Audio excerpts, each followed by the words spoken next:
mala jilwa kwat shakon lar mala midi long sloide te long ko chukot kon chop chang long de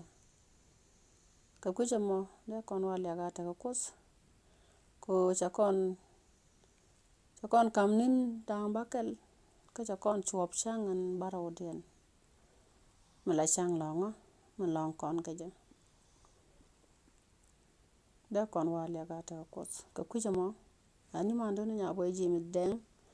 seluin ka ye ka jogan walen chukot chakon chop jogan walen yengi ni kon dial ten chakoro iten ka bok ja shwa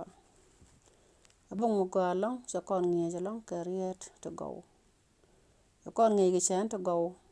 kon ngi ka siang ngaska kana siang gwera mada kon siang ngaska nyap ka je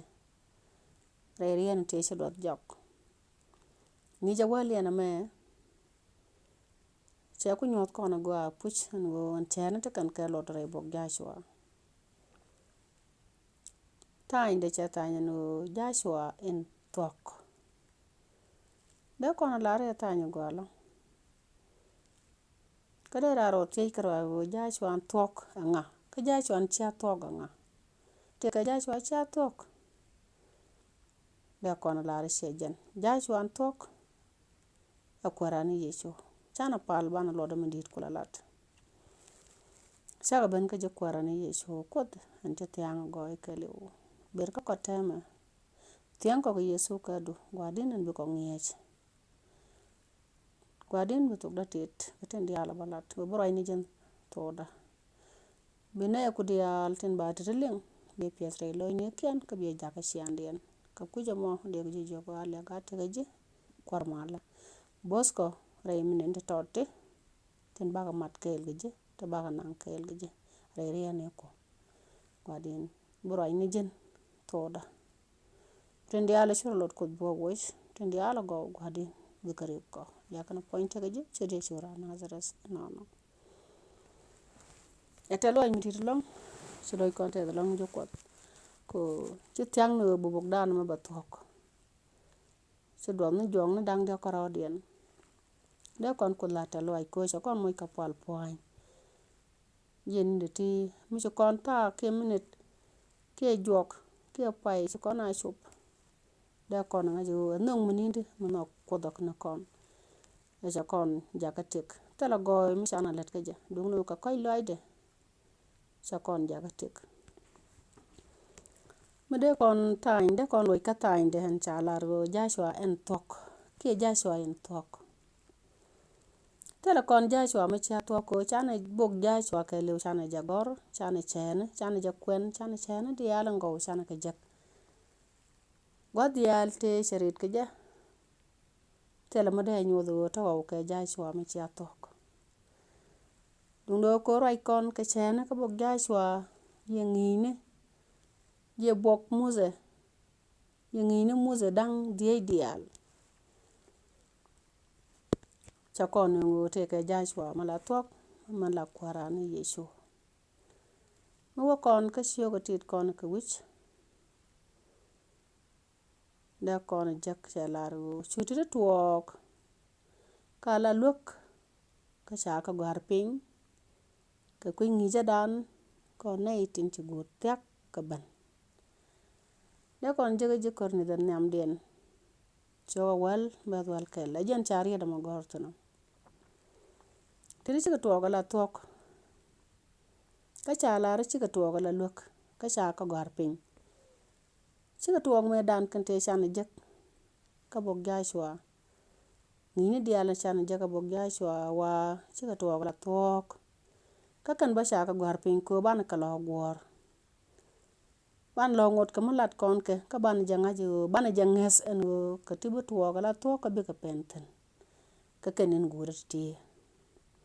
ban je yinga je ta kon ka mun melep kon so kwarani yesu an togan cha so le ja shu an tok shawarol nyal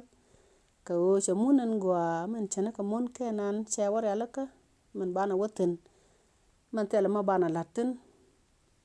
goro lat ne wi monan gwaza me ko bana watin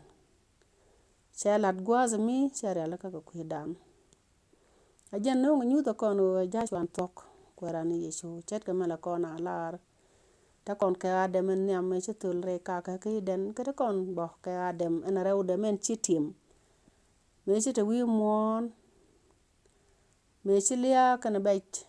te ka shianjiek me che jerut ka cha padwi jias ka kalbare ka cha warol nel cha ngot kama were ala gwaza ka lara je baban ta kon lip ka de kon ne tin ci gut yak ka ban ta kon lip ka de ngai kon ci godo a cha yak ka ta ta kon let ko bu kwarani yesu bi ja chwan tok balun jok ka ba kon banang gwas na rel goy da roda munen gwa an chare la ka man kala bayteka bana la wajak de kon ko shiok ka far graben nem ware bok joshua te ka mi josh re ngwane tin ti joytin te bel mi te the point da pan ka tok bok joshua wa te ka ti sha te ti joytin a pan ti joytin te bel ni chiangde te go long la ti chikala bel chiangde ti joytin te bel chiangde ka tok da pan la o shi goydin se de la ko mi lar ko ma bel duwara mi lel gwalong mi lel tanyam en gwira mo joje re wai kos ke lew sene ka mun kenan se korea da mo jakan tama gwira mo ke lew joje ka gwira ta continent tema wa shar ne ka mun kenan cha shet ka mun kenan katan gwa ka je e news ka ngas enta kontin ka kwiteka mandorar Raymond and Paichak amen en news kwiteka mandorar Raymond teka Raymond and Paichak munen Paichak da kon lari munen dien ejen munen ta kontin ta maliyep kona men ci kwara wara laka ejen munen Paichak munen gwa men tene ka mun kenan ngas kone go bana je jaka ngas ka sokba la dial te la latke re luak pala me te pin nyot kan tok indit dung do chiker so ban ala bos pala indit ka kuin ngwane ten go te ban ketin ci ban kerso ngai kone go ajan bos pala midit ngai kone ka gwa de dan de ju da goro de kan yeso la de jek ka kwich chang longa chane ngaji non kerso mi jala bot pala ti ga melel chang longa gorum de le jok jen china mo de lat ka chang longa chi jen ko jala bos pala mo ngaji tin de rodien lot ko de ka lat ka kenin pala ko jen ngai ti dia lo ngaji mo gwa ka chang pala ka ngaji men chi rod de lot ka chang pala ku jamo de kon go jin woti dia la ti ka chana to go long ko dan tam ko ne tin ci got ta ga ban wa ngwana to go ti ci ban ka kana men la de tin ndit ajan ta la jadew ka cha jala ci jala ran ka tede ka ci sanwa e cha chak ci jala ran ka tede le dana ko point da pan kan de dia la ti ka ci sanwa e cha chak la de mo de kon jaga je koronet de kon jaga je bro shok bangwan la wal kel aw kan chene ti shala ka bok ja chwate gor kan wada kon ka goje gwa go chat ka ka kwidan kon en telipka ka mun en gwan chawre alaka akwara ni yesu an la bos pala ta kon rai pala tema ka ngai kon e o chalo ta ya pin ni monan gwaza me akwara ni yesu ajen ku kon la gwaran tema let ko no ti shala ne won ti go kalat ka shala de jak ka shala de gwanda no kon ka ba kon ga ban gwor ko lip kon munen gwa an chawre la ka ko dan wa chi ti ku le ben nyal adwo bandien nyuɔɔt Joshua ni tin bï two kagwas diën niam mo. De kön aŋëz di ën lwöc bögö më agwadë. Ka kaŋu ni rëï rwöc kwös kën tin jakö bok Joshua ka pën gwas de rëï rwöc kwöth ën thiak. Kënë thwök ën twök kagwas guda. Antama bok Joshua më wa kaŋu ni nyutho ködë ki ŋu nyutho mën te dyal tën calat ën ka thwök. Ka de kön agwic di kön na tën tëkë nen guda wa. Kën tï cï ro la tï de rye ku lwöc ka rwado gwic kön te cï ro lat kï tam Joshua dan ëŋu nyutho kön ka thwök. Nyutho ka kön ka thwök. Ko tï kön lïp ka mon ën gwan kwai mën cawa ryëla ka kwöra ni Yecu. Tïtï ka thëc ni tï ca thëc kön. Diri thëc ducu lwö jïn ka taan cï bogo më cë kwen këjë. Awara ï jükë më ba na gwic ka gwir ëntö rëï rwöc kwös. Ka kwic lwöc ni tën cët. Ba na ŋö ni dyëng ka dwöp ëntö rwöc kwös pwöny de tën cët nyös këjë. Këna dwöp ëntö tek Joshua lat Yecu nyuth këjë. Kënë nyuth ni tën cï cyang ka döl kwöth. Kënë tyën twök rëï wa ka tegram. Ajen can ëjë gwa më jö ngë tï ba na gwic thïn lweng ka ba na gwic thïn gwa kaŋu ni cë bok Joshua ka latö. Ki ëŋu lat bok Joshua ëŋu nyutho könë ka tegram. Nyutho jö athwök ka te cï twök te cï Joshua ka jël kënë ga Israel. Jë kön kënë tï ma tegi tï jë kön tï jël kön. Göth te jël Joshua ka. Bëc te cï Joshua ka jë kënë ga Israel. Tama carö më jë kön ke. Ka nyutho kön ëŋu nyutho kön ka rwöc kwöth ëntëm. Më nyutho kön ba na k'ëŋëthë ka thwök cë ka twökö l'atho ka gwa dyën. Kete kön gwarë kï ka kwï dan. Ca ka görü ka kwï dan të kön ka nen guda wa. Ko lïp kön kwëra ni Yecu ën ca görü Joshua thwök lïp kön bëndë. Ko ba kön ba nang mun ën gwa.